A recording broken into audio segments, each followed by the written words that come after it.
What up, Space Fam? Goes in here from AnimeUproar, back at it again to discuss Demon Slayer, and this time, I thought it would be fun to analyze and break down the new Demon Slayer Entertainment District arc outro. I loved it when I saw it, and it surprised me how much they included for those of us paying attention, so get hyped as we jump into all of the hidden meanings and clues for what's about to come. But first, if you do enjoy seeing these Demon Slayer videos on the channel and want to keep them coming, you know what to do. Set your heart ablaze like my boy Rengoku, and smash that like button with no mercy, zero mercy. Remember, smashing that like button is Hashira energy and passing is Demon King of Pop energy, so, choose wisely. If you haven't, make this the video, subscribe, and hit that notification bell to turn on, you guessed it, all notifications, or you will miss future Demon Slayer videos and updates. That's just the way it works, and feel free to leave suggestions in the comments for future Demon Slayer topics you are burning up to see, and while you wait for the next episode to drop, feel free to check out my huge and growing Demon Slayer playlist that includes videos on all the Hashira, Demon Moons, most recently on how strong Upper Moon 1 is, and much more. Link to that is in the description. And now, without further ado, let's jump into it, spoilers and all. So the outro starts with Tanjiro holding on to Rengoku's sword guard. I love that detail, and it symbolizes Rengoku's lasting presence and how Tanjiro inherited his will of fire, if you will. In the first episode, we see how Senjuro, Rengoku's brother, wanted Tanjiro to have it, in a way making him a symbolic Tsuguko, aka Hashira's successor to Rengoku. And that's pretty perfect. Tanjiro said before that if you help someone, you become a part of them, and their victories are your victories too. Since Rengoku saved Tanjiro, Inosuke, and Zenitsu, now all of their future victories will be his too in a way, and this guard that Tanjiro will be carrying around for the rest of the series reminds us of that constantly. People's will and their impact don't die just because they're killed. What they did in life continues to ripple throughout eternity, and we'll definitely see that with Rengoku. Next, we see Tengen and his 3 wives. Tengen just looking like a complete boss, and all of his wives are super cute. He's actually going to look for these 3 wives who were undercover in the entertainment district and suddenly stopped responding.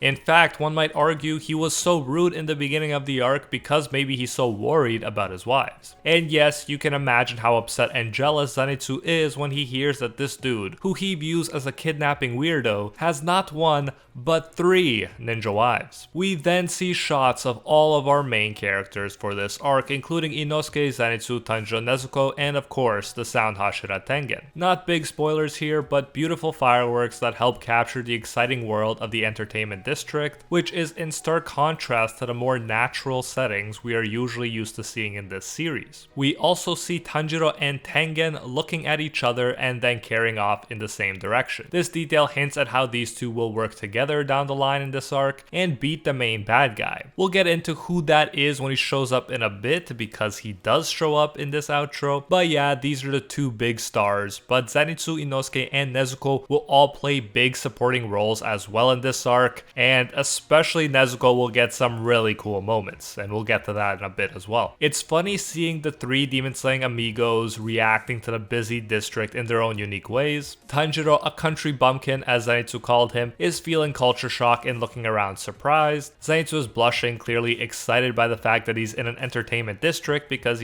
he's crazy about women. And Inosuke, the furthest removed from city living since he grew up in nature with animals, is experiencing the worst culture shock, and you can tell he's freaked out by the way he's moving and the sweat coming through his boar mask. He also knocks out a random guy without noticing or caring, which is so Inosuke, and such a nice touch you could miss if you're not paying attention. You see Tengen looking down from the rooftops, which is what he will be doing before the fight commences. Tengen will be monitoring the situation from above. In order to infiltrate the 3 Demon Slayer amigos, as I mentioned, we'll have to dress as girls, and we see Tanjiro doing so here with all the ladies looking at him and smiling. Tanjiro will be very helpful, as is shown with him carrying the stuff in an excited way. I absolutely love how, even though this has nothing to do with his warrior training, he just throws himself into it and works so hard. In the manga, when he finishes a task, he immediately asks for what else he could help with. And so it's no surprise that people love having him around. Tanjiro is just like the best guy ever. Zenitsu, of course, is shown making trouble instead of helping, which will reflect his personal experience as well. We see him playing an instrument to the girls and then getting reprimanded for it by a bossy lady. We also see his classic over-the-top freaking out face, which annoys some people, but you get used to it. And then finally we see Inosuke and his girly face. After they remove the makeup on him, they actually think they got a really good deal because he's so pretty. So you don't see him with the wacky makeup that you see the other two with. He's also looking around the corner, emphasizing the fact that he's actually doing his job and checking stuff out like a spy should. We see Tengen in a flashback with what look like fallen soldiers and blood. That's actually his own backstory. He used to be a ninja and was trained by his father in merciless ways. Him and his siblings were taught to use people as weapons and tools, including their wives. I won't go into it too much here, but I'll say that most of Tengen's 8 other siblings died, and Tengen was sickened by the whole system and left with his wives. This early experience changed him, and he went from sort of being a ruthless blending in ninja to being the caring, flashy guy he is today. And yes, some of you might be shocked when I say caring, but you'll see. For instance, he told his wives to prioritize their own lives over any mission, and that was the complete opposite of what they would have been taught in the ruthless shinobi village. The backstory was sort of glossed over in the arc, so I hope this part means we'll be getting some extended scenes in the anime of what happened. We then see Muzan, who is not super relevant in this arc, but hey, you want to show the big bad guy to hype people up, I suppose, and he is always looming over everything that's happening, so it makes sense. After all, Upper Moon 6 Daki, who we'll see really soon, is working under him technically, so why not have the boss there? And then Daki herself is shown dressed up in her geisha outfit. Now technically she's not a geisha, but to be safer for YouTube, I'll just call her a geisha. First it shows her like she could be any ordinary geisha, but then it zooms in on her mouth and you see her demonic smile, and then her sashes fly all over the place, which is a clue to her blood demon art powers, which revolve around controlling these sashes like a more attractive Dr. Octavius. Then we see Tanjiro and Zenitsu running, and of course Zenitsu is sleeping as usual, showing how he'll sleep through this fight as well while kicking butt. I also like how Zenitsu with his thunder powers looks a lot like Pikachu with the makeup. I don't think that was a coincidence, and I appreciate the mangaka doing that. It's a hilarious look and a great homage. All 4 of our fighters are shown running towards the Upper Moon 6 lady with the sashes, and Tengen is shown easily dodging them. Now in the manga there isn't this moment exactly, but it does reflect what happens well, in the sense that Tengen is way stronger than Daki. He cuts off her head in an instant in the manga, so in both cases Tengen is effortlessly able to outclass her. Here he's just smiling and dancing around her attacks. You see Daki's demon outfit, which is very fitting for the entertainment district. And then you see Nezuko with vines appearing around her. This is a hint to something huge that happens. Nezuko is going to get a new form where she hits maturity like a brick wall and develops a lot very quickly, and this new form definitely fits well into this arc as a whole. It is characterized by a horn on her head, but also these kinds of vine-like patterns on her body. We see more fighting, and specifically, if you slow it down, blades of blood approaching Tengen. Now he is more worried, and that's because this is the attack of a stronger demon than Daki. We then see this stronger demon in pretty good detail if you slow it down. You see his yellow eyes, green hair, and his unique body. You also see his sickle weapons. So the story behind this is that this is Gyutaro, the older brother of Daki and part of the Upper Moon 6 team. Once Daki is wrecked by Tengen, and I mean wrecked, Gyutaro, the much stronger of the two, emerges from her body. And the key to defeating them is to cut off both of their heads at the same time, a detail I like because it pretty much guarantees you're going to need teamwork to beat them rather than just one strong individual. But the blood blades chasing down Tengen are pointing to Gyutaro's blood demon art, which lets him launch these blood blades and even control them in mid-air after they are launched. We then see Tanjiro join Tengen, again foreshadowing the fact that they will take on Gyutaro together, because Tengen, despite being a Hashira,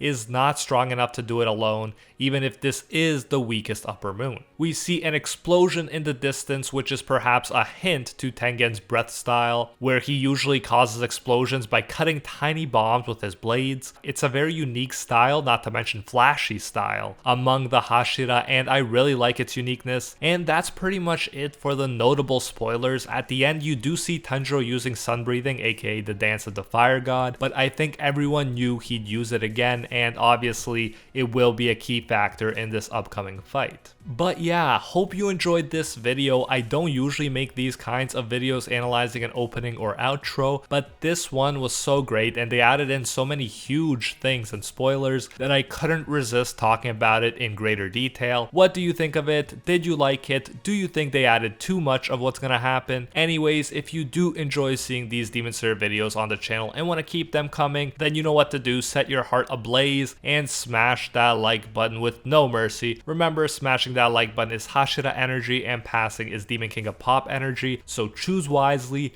If you haven't, make this the video you subscribe and hit that notification bell to turn on all notifications or you will miss future Demon Slayer videos and updates. That's just the way it works, and there will definitely be a lot of videos and updates as the new season is airing. Feel free to leave suggestions in the comments for Demon Slayer topics you are burning up to see that I haven't covered yet, and while you wait for the next episode to drop, feel free to check out my huge and growing Demon Slayer playlist that includes videos on all Hashira, Demon Moons, most recently on how strong Upper Moon 1 is, and much more. Link to that is in the description. And I especially want to thank the Patron Squad over on Patreon and here on YouTube who help make videos like this one possible. First and foremost, I want to thank the Patron of Legend, the one acknowledged by Lord Wigo himself, Alpha Sigma, and are the 1-tier patrons, the ones who stand atop all clans: Ingrata, Aljata, Pate, Hefa, the Red-Haired Fox, Hinokami and Water, the Toasted Chi, Corey McGowan, the Spike, Lonely the Car, Dylan Isadore, Spuddy Life Tanel, Tungsten Tarkus, Baked Buddhist, Jeremy Cummings, and Cheye Whitley. And our Pro Hero tier patrons, the one and only Gilgamesh, Steelers, Angel Cruz, Very Gucci, Alicia Actor, Bonnie Parks, Joanne Garcia,